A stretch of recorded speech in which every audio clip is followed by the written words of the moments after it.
morning, student. The accounting concepts still continue. Today we will discuss the next four concepts. The fifth point is dual aspect concept. Student, it is not a new concept. Basically, it is very old concept. It is connected with the double entry system, which was developed by the Lucas Pacioli. Right.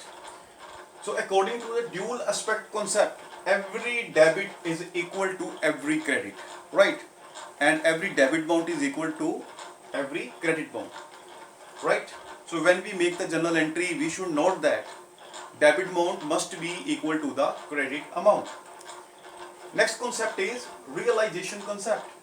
According to this concept, how we consider that amount of sale is realized? Let us suppose if we make the credit sale of rupee 100 and the normal practice is rupees 10 becomes bad, then we must consider rupee 90. That means 90 rupees is a revenue and it should be considered good, and we consider revenue of rupee 90, not the 100, because there is a bad debt of rupee 10. It is a normal practice in our business. Now 7 point is matching concept. Matching concept actually compare the current year income with the current year expenses. This concept basically used to know the profit or loss. If the current year income is more than the current year expenses, then there is a profit. If current year expenses is more than the current year income, then there is a loss. The last concept is stable monetary concept. Student, you know very well, stable monetary concept actually this concept is not realistic, because this concept considered that the value of rupees always stable, right? So monetary value of the rupees remains same or stable. Actually it is not a real assumption, it is not a real concept, but according to this concept, monetary value of rupees remains same. Let it suppose we purchase an assets of rupee 10,000 in 1985, and in 2021 the value of the land remains same like rupees 10,000.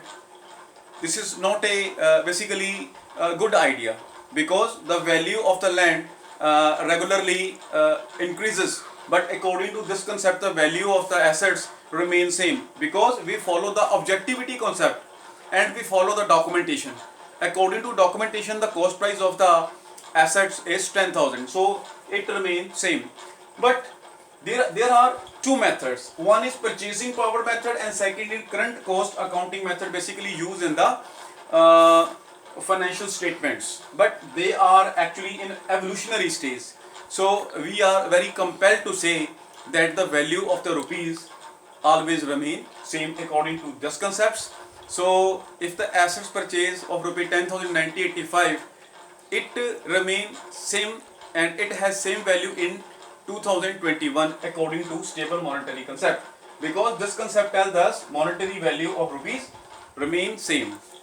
Thank you, student. Very thank you.